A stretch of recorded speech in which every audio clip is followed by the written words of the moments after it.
Good afternoon, everyone. Welcome to the White House. It's pretty warm out there. Yeah, you can clap about being here. It's an exciting day. We want to thank each and every one of you for joining us on this very important 20th anniversary of the passage of the ADA Act. Thank you so much for being with us here today. It's an important moment in our nation's history. And 20 years ago this day, President George H.W. Bush signed the ADA into law, and today it remains one of the most sweeping landmark pieces of legislation, civil rights legislation, in our nation's history. So thank you again for all of your support over the last 20 years. The ADA has opened up countless doors that have previously been closed to millions of American citizens who are living with disabilities. And by eliminating physical obstacles and by prohibiting discrimination, the ADA finally provided disabled Americans with their fair shot at pursuing the American dream. So that's why we're here to celebrate. And we celebrate the fundamental promise of equality for Americans with disabilities that began in earnest 20 years ago. Today is perhaps our biggest celebration of the ADA to date, but it's certainly not our first. In fact, I had the pleasure of kicking off the Obama administration's official commemoration over a month ago at the Kennedy Center as a part of the VSA International Festival, a terrific evening for all of those who were there. Since then, the White House has joined several of our agency partners in hosting events, including the Department of Justice, the Department of Commerce, the Department of Health and Human Services, the Department of Education, and many more. Each event has highlighted ways in which your government is working to further enhance the opportunities for the 54 million Americans who are living with disabilities. And today, as a series of commemoration events that we have had over the last month, we are culminating it here today, and we are just delighted for the fun and the entertainment and the new exciting announcements that we have for you. So in just a moment, you're going to hear from a true leader and pioneer in the disabilities community, a dear friend of mine, Marka Bisto. I've had a round of applause for Marka. Because you see, Marka is a hometown girl. She's from Chicago, and I've had the pleasure of knowing and working with her over the last 20 years since we worked together in the city of Chicago. We have worked together, we have fought. She is a strong and virulent advocate, as you know. We have laughed together and we have cried together. But lately our tears have been tears of joy. And the fact that she could be here with us today brings those of us who are from Chicago a special pleasure and delight. After Marka, her speech will be followed by three outstanding artists. We're going to have Marley Maton, Nathaniel Ayers, and Patti LaBelle. That's what I say about Patti, always. And finally, Joyce Bender, an entrepreneur and internationally recognized voice on disability rights, will introduce our very own President Obama. As you will hear from the President, the Obama administration is deeply committed to honoring and enforcing the principles set forth by the ADA.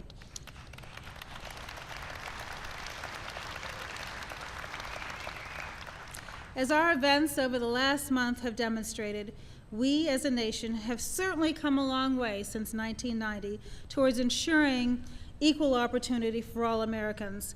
But that's not to say, however, that our work is finished, as we must use this anniversary of the ADA to not only remember the importance of this legislation, but to renew our commitment to preserving its promise for all future generations.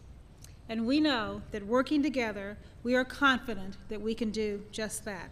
So again, I thank you for being here and joining us here at the White House, or as the President and the First Lady like to say, your house. So welcome home and enjoy our festivities. Thank you.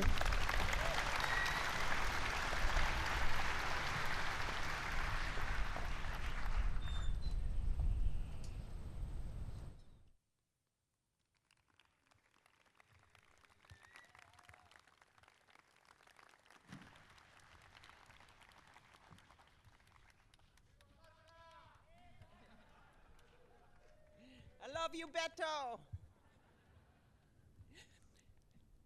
Mr. President, members of Congress, friends and colleagues, this is a great day. Let's hear it. Happy birthday, ADA!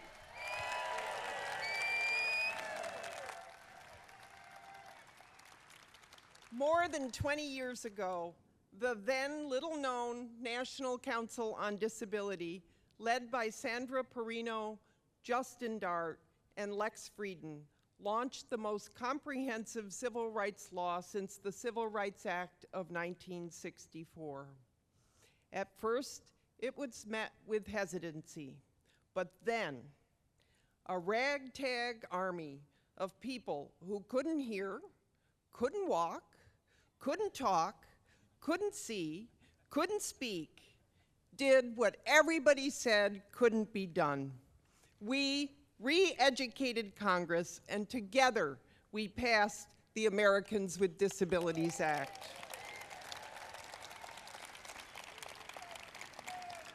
In my good friend, former Congressman Tony Coelho's words, we did this by sharing the scar tissue of our lives.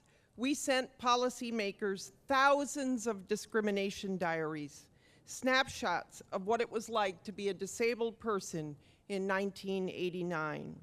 Our rally cry was just two simple words: simple justice. The legislative process wasn't simple, but we forged that bipartisan alliance and made history.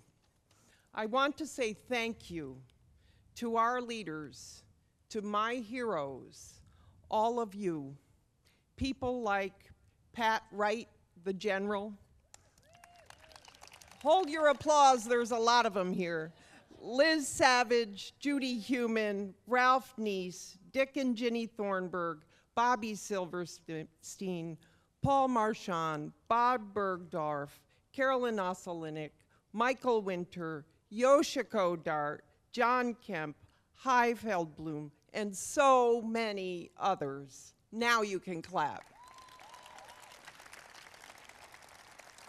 And to our congressional partners who reached across the aisle, joined in common purpose through the universality of the disability experience. Thank you so much to Senators Harkin, Dole, Weicker, Hatch, Durbin, and the late Senators Kennedy and Simon. And to our friends in the other house, Congressman Coelho, Owens, Hoyer, Bartlett, Fish, and so many others. We could not have done this without all of your tireless effort. But today, we are not here only to celebrate the law and the incredible transformation of society it has set in motion. We are really here to celebrate the incredible power of the disability rights movement and our allies, all of you. The changes that this law called for: lifts on buses, accessible facilities, streets and public services, accessible ATMs, telecommunication, access to the workplace, and many others, could not and would not have happened without us. Civil rights laws do not self-enforce. They only come to life when enlightened citizens, people who say no to the outdated policies of segregation, dependence, and paternalism, seize their rights and push the envelope of reform. Today, I am reminded of those heroes of our movement who are no longer with us: Justin Dart, Ed Roberts, Frank Bowe, Elizabeth Boggs, Wade Blank, Sharon Missler, Evan Kemp, Judy Chamberlain, Paul Hearn, Howie the Harp, and so many others.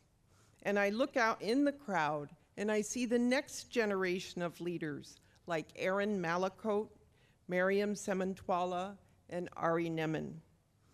And then I think of all those people still locked up in institutions, people like my fellow Illinoisans, Stanley Ligas, Ethel Williams, and Lanil Colbert. It is for all of them that we must redouble our efforts. We will not stop fighting the systemic and illegal institutionalization of people with disabilities who are today languishing in nursing homes and other institutions.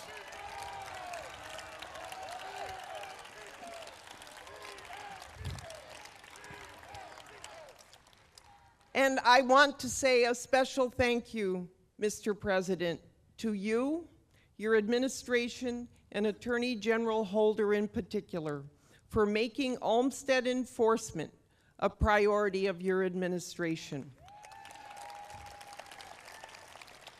As we look forward to the next 20 years, I know we will prevail. We will prevail because our cause is just and right. We will prevail because I believe in all of you. President Obama, members of Congress, we ask you to join us in the unfinished business of the ADA, the IDEA, the Fair Housing Amendments Act, and importantly now, ratifying the Convention on the Rights of Persons with Disabilities, the first human rights treaty of the 21st century. In the words of our trusted and beloved leader, Justin Dart, when he led us in this great cause for justice and equality. Bear with me, equipment malfunction. ADA, America wins. I have a button from the actual signing ceremony that Yoshiko has given me to give to the president. And I want you to help me close our ceremony in words that I know you all know, Justin's words. Colleagues, together we have overcome. Together we shall overcome. Lead on.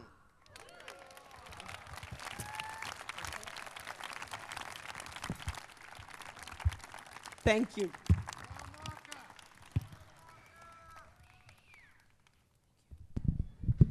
Ladies and gentlemen, please welcome Miss Marlee Matlin.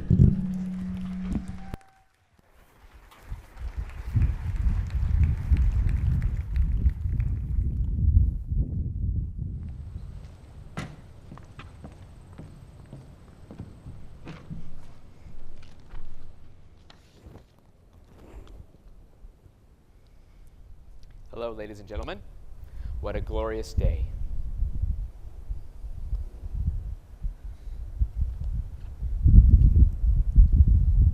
I remember the morning that I first asked the meaning of the word love. This was before I knew many words. I had found a few early violets in the garden and brought them to my teacher. "What is love?" I asked. She drew me close to her and said, "It is here," pointing to my heart, whose beats I was conscious of for the first time. Her words puzzled me very much, because I did not understand anything unless I touched it. I smelt the violets in her hand and asked, half in words and half in signs, "Is love the sweetness of flowers?" "No," said my teacher. Again I thought, the warm sun is shining on us. "Is this not love?" I asked, pointing in the direction from which the heat came. "Is this not love?" It seemed to me there could be nothing more beautiful than the sun, whose warmth makes all things grow. But Miss Sullivan shook her head, and I was greatly puzzled and disappointed. A day or two afterwards, I was stringing beads of different sizes in symmetrical groups. I had made many mistakes, and Miss Sullivan had pointed them out with gentle patience.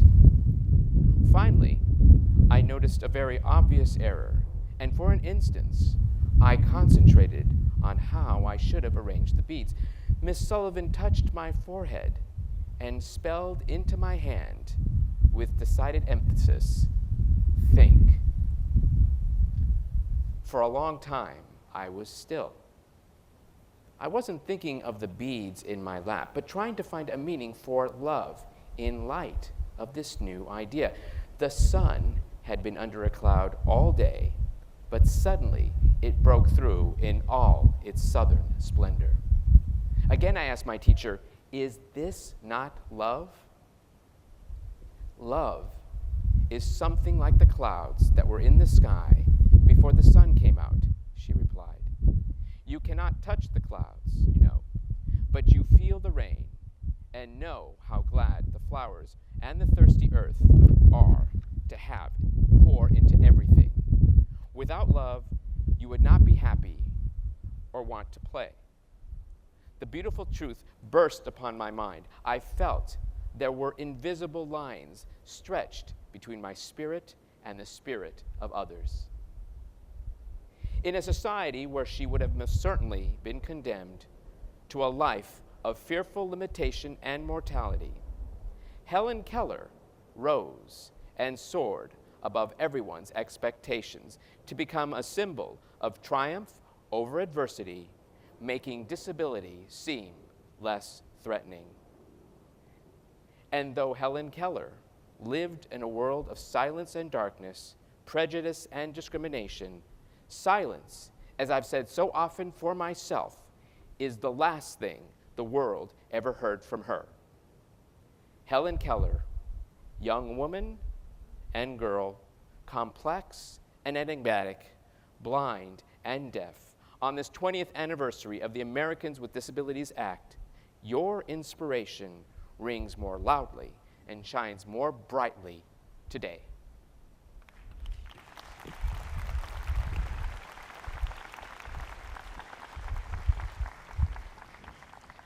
Now, I have the pleasure of introducing Ms. Melody Barnes, Assistant to the President and Director of the Domestic Policy Council.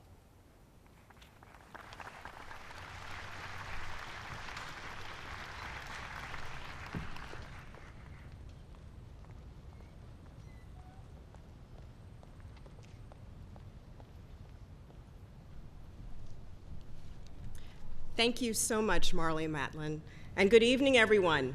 Happy ADA anniversary. Oh, come on, happy ADA anniversary. That's right. It is so wonderful to be here with you this evening and to work for a president who is very deeply committed to honoring and enforcing the rights of persons who are living with disabilities. And I'm also very grateful to the members of Congress who are here with us this evening because you have done the long and arduous and wonderful work of making the ADA a reality. Thank you.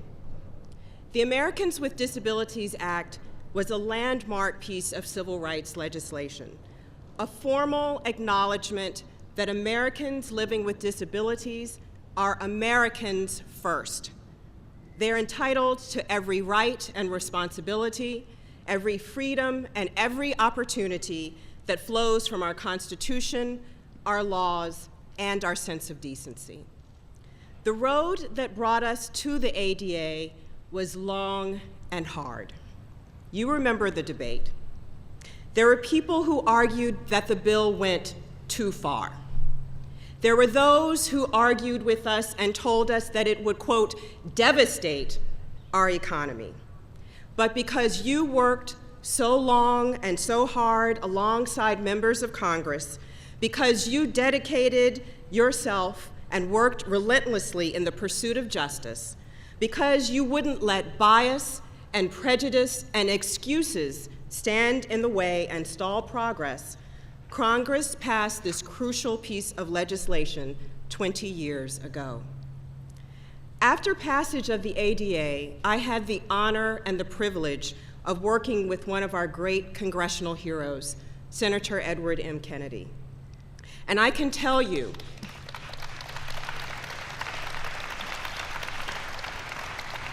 thank you. I know his spirit is with us here today, along with so many other heroes.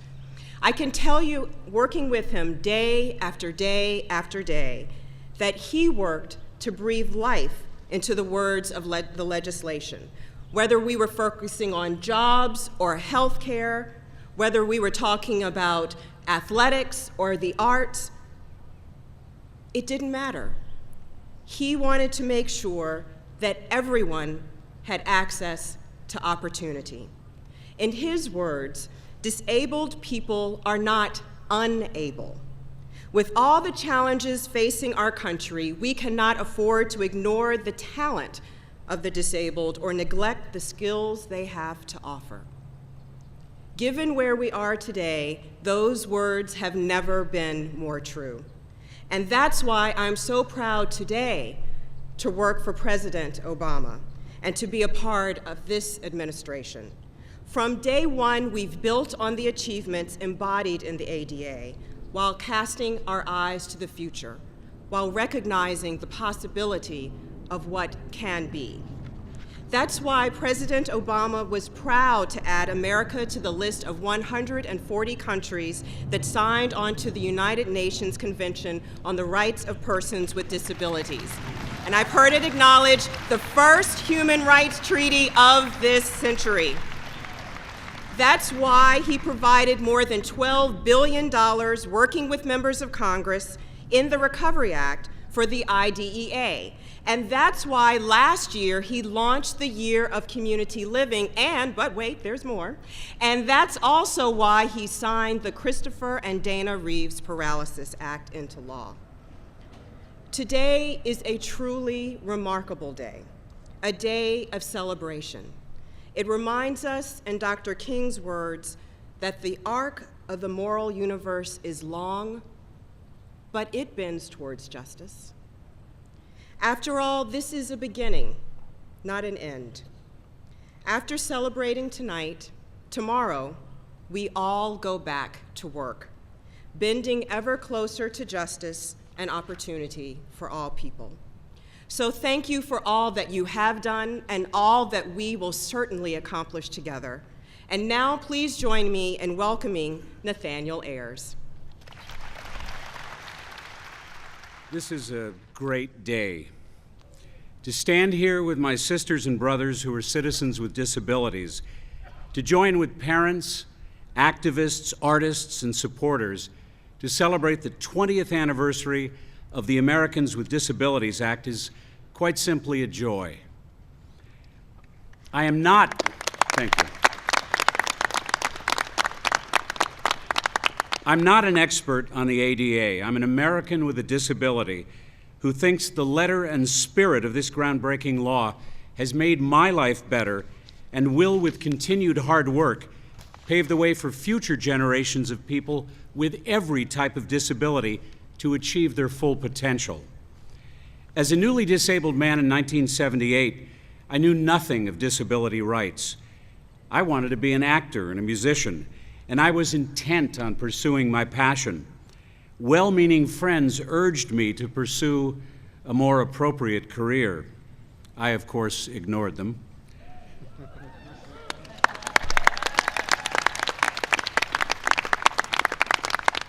During the past 32 years, I've been influenced by many people in the disability community. The heavy lifting, however, to quote Arlene Meyerson, has been done by many thousands of people who make up the disability rights movement. People who have worked for years organizing and attending protests, licking envelopes, sending out alerts, drafting legislation, speaking, testifying, negotiating, lobbying, filing lawsuits, being arrested, in short, doing whatever they could do for a cause they believed in. I wasn't here in March of 1990 when 36 of my brothers and sisters abandoned their wheelchairs and crawled up the Capitol steps.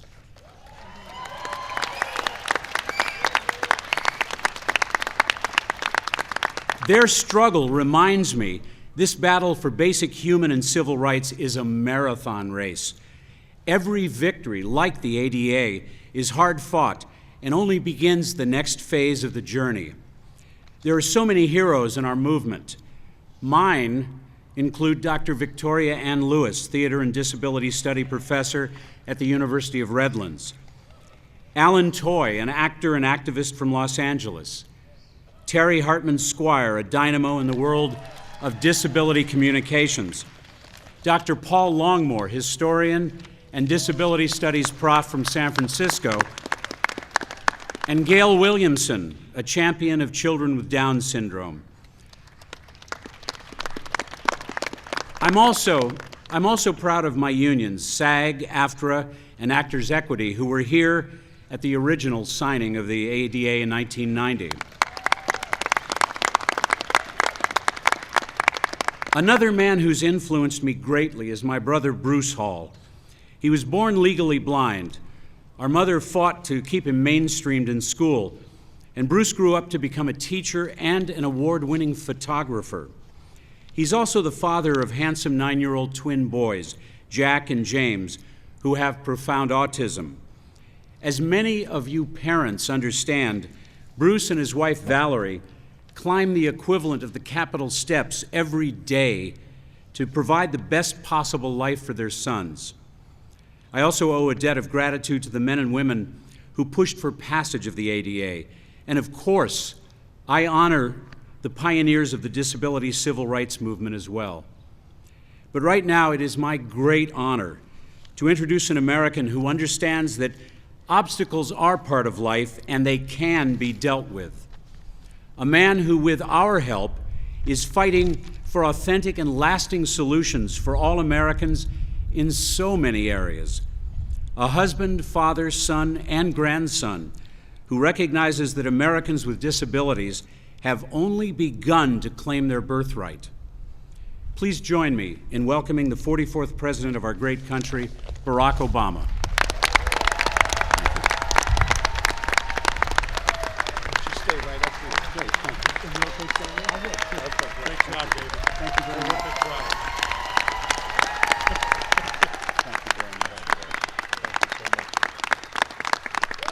Thank you. Good evening, everybody. Thank you so much. Well, we have a gorgeous day to celebrate an extraordinary event in the life of this nation. Welcome all of you to our White House, and thank you, Robert, for the wonderful introduction. It is a pleasure and honor to be with all of you on the 20th anniversary of one of the most comprehensive civil rights bills in the history of this country, the Americans with Disabilities Act.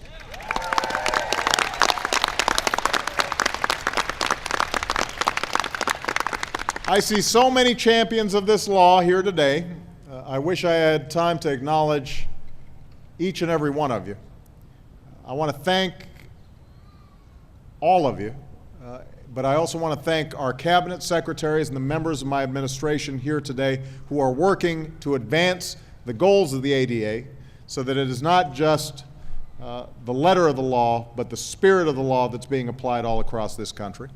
I want to thank the members of Congress in attendance who fought to make ADA possible and to keep improving it throughout the years. I want to acknowledge Dick Thornburgh, who worked hard to make this happen as Attorney General under President George H.W. Bush. And by the way, I had a chance to speak to President Bush before I came out here, and he sends heartfelt regards to all of you, and he's extraordinarily proud of the law that was passed. He was very humble about his own role, but I think it's worth acknowledging the great work that he did.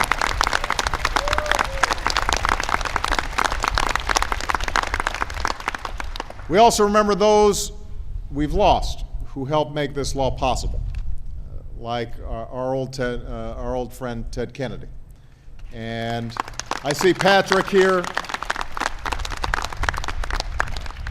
and Justin Dart Jr., a man folks call the father of the ADA, whose wife, Yoshiko, is here. Yoshiko, so nice to see you. I also noticed that Elizabeth Dole is here, and I had a chance to speak to Bob Dole as well, and thank him for the extraordinary role that he played in advancing this legislation. Let me also say that Congressman Jim Langevin wanted to be here today, but he's currently presiding over the House chamber, the first time in our history somebody using a wheelchair has done so.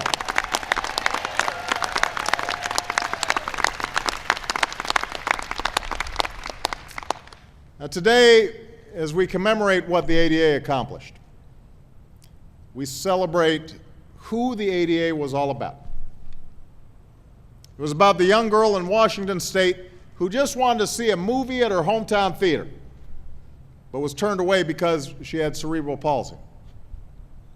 Or the young man in Indiana who showed up at a work site, able to do the work, excited for the opportunity, but was turned away and called a cripple because of a minor disability he had already trained himself to work with. Or the student in California who was eager and able to attend the college of his dreams and refused to let the iron grip of polio keep him from the classroom. Each of whom became integral to this cause. And it was about all of you. You understand these stories because you or someone you loved lived them. And that sparked a movement. It began when Americans no longer saw their own disabilities as a barrier to their success and set out to tear down the physical and social barriers that were. It grew when you realized you weren't alone. It became a massive wave of bottom-up change that swept across the country as you refused to accept the world as it was, and when you were told, no, don't try, you can't, you responded with that age-old American creed, yes, we can.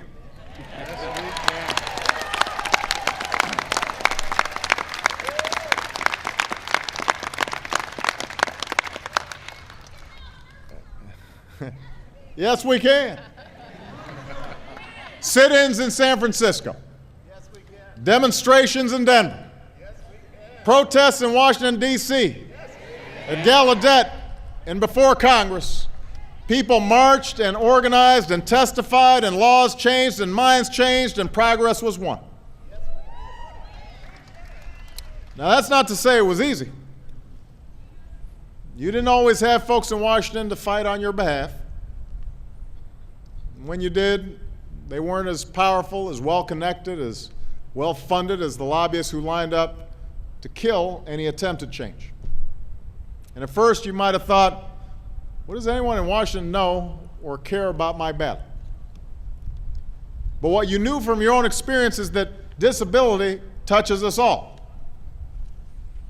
If 1 in 6 Americans has a disability, then odds are the rest of us love somebody with a disability. I was telling a story to a group that was in the Oval Office before I came out here about Michelle's father, who had MS. By the time I met him, he had to use 2 canes just to walk. He was stricken with MS when he was 30 years old, but he never missed a day of work. Had to wake up an hour early to get dressed, to get to the job, but that was his attitude. So what? He could do it. Didn't miss a dance recital, did not miss a ball game of his son. Everybody's got a story like that, somewhere in their family. And that's how you rallied an unlikely assortment of leaders in Congress and in the White House to the cause. Congressmen like Steny Hoyer, who knew his wife Judy's battle with epilepsy, and Tony Coelho, who waged his own, and Jim Sensenbrenner, whose wife Cheryl is a tremendous leader and advocate for the community, and they're both here today.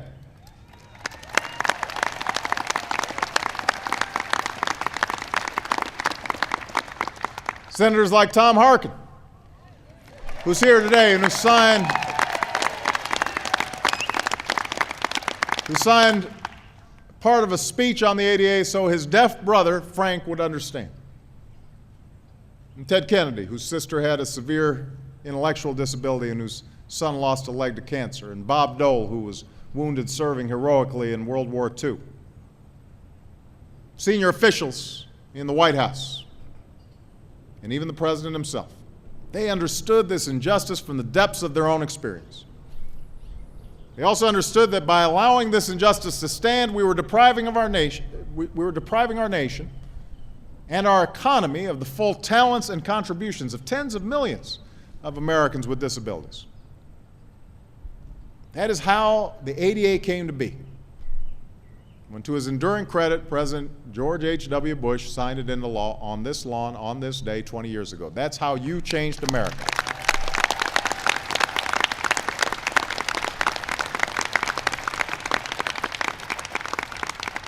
Equal access to the classroom, the workplace, and the transportation required to get there. Equal opportunity to live full and independent lives the way we choose. Not dependence, but independence. That's what the ADA was all about.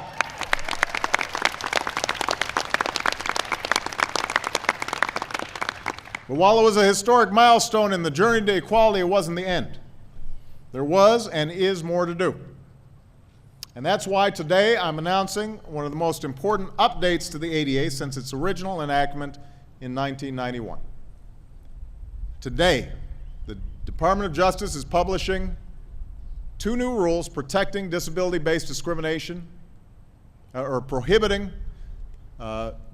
disability-based discrimination by more than 80,000 state and local government entities and 7 million private businesses.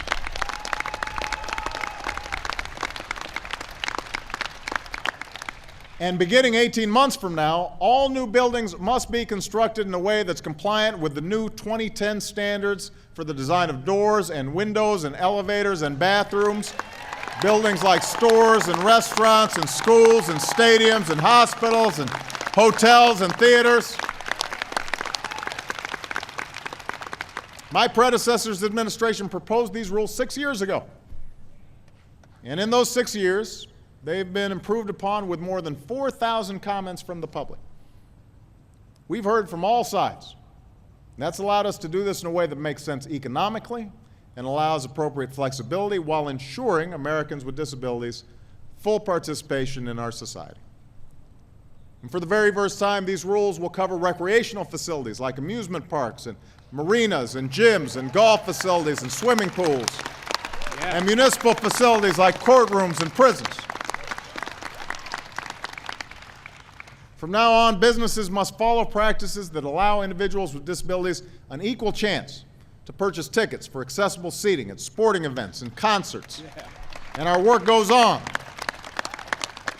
Even as we speak, Attorney General Eric Holder is preparing new rules to ensure accessibility of websites.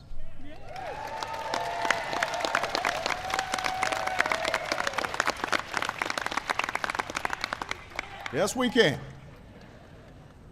We're also placing a new focus on hiring Americans with disabilities across the federal government.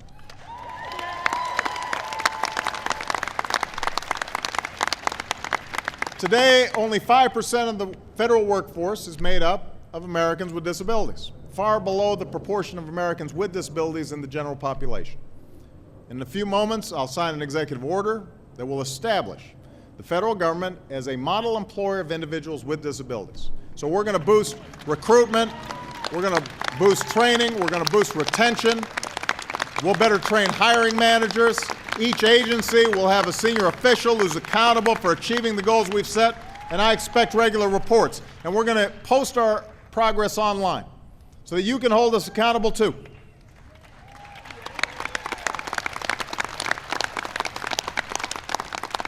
And these new steps build on the progress my administration has already made. To see that no one who signs up to fight for our country is ever excluded from its promise. We've made major investments in improving the care and treatment for our wounded warriors. To ensure full access to participation in our democracy and our economy, we're working to make all government websites accessible to persons with disabilities. We're expanding broadband internet access to Americans who are deaf and hard of hearing. We followed through with a promise I made to create 3 new disability offices at the State Department, Department of Transportation, and at FEMA. And to promote equal rights across the globe, the United States of America joined 140 other nations in signing the UN Convention on the Rights of Persons with Disabilities, the first new human rights convention of the 21st century.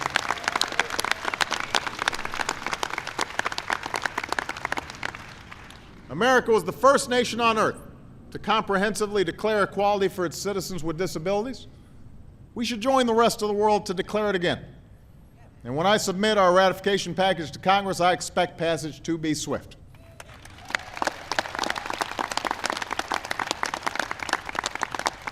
And to advance the right to live independently, I launched the Year of Community Living on the 10th anniversary of the Olmsted decision, a decision that declared the involuntary institutional isolation of people with disabilities unlawful discrimination under the ADA.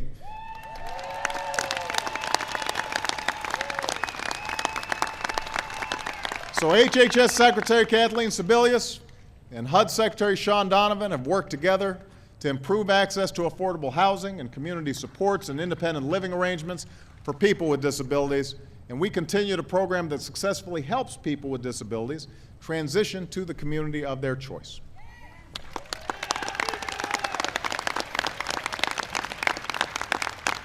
And I'm proud of the work that the Department of Justice is doing to enforce Olmsted across the country. And we've finally broken down one of the discriminatory barriers that the ADA left in place, because for too long our healthcare system denied coverage to tens of millions of Americans with pre-existing conditions, including Americans with disabilities. It was time to change that. And we did. Yes, we did. So the Affordable Care Act I signed into law 4 months ago will give every American more control over their health care. And it will do more to give Americans with disabilities control over their own lives than any legislation since the ADA. I know many of you know the frustration of fighting with an insurance company. That's why this law finally shifts the balance of power from them to you and to other consumers.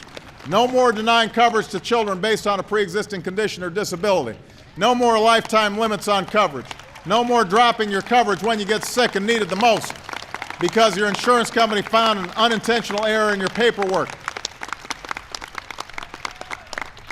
And because Americans with disabilities are living longer and more independently, this law will establish better long-term care choices for Americans with disabilities as a consequence of the Class Act, an idea Ted Kennedy championed for years.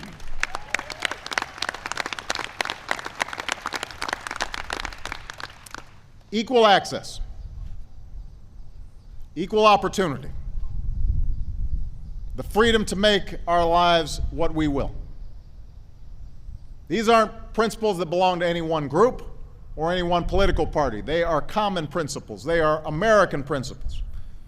No matter who we are, young, old, rich, poor, black, white, Latino, Asian, Native American, gay, straight, disabled, or not, these are the principles we cherish as citizens of the United States of America.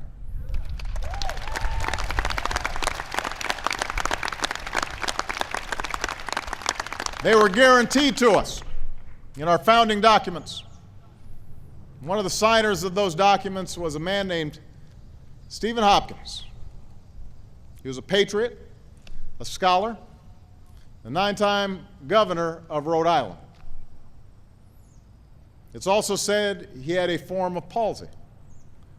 And on July 4th, 1776, as he grasped his pen to sign his name to the Declaration of Independence, he said, "My hand trembles, but my heart does not. My hand trembles, but my heart does not." Life, liberty, the pursuit of happiness, words that began our never-ending journey to form a more perfect union, to look out for one another, to advance opportunity and prosperity for all of our people, to constantly expand the meaning of life, liberty, the pursuit of happiness, to move America forward. That's what we did with the ADA. That is what we do today. And that's what we're going to do tomorrow, together. So thank you. God bless you. And God bless the United States of America. Let me sign this order. Mr. President, congratulations.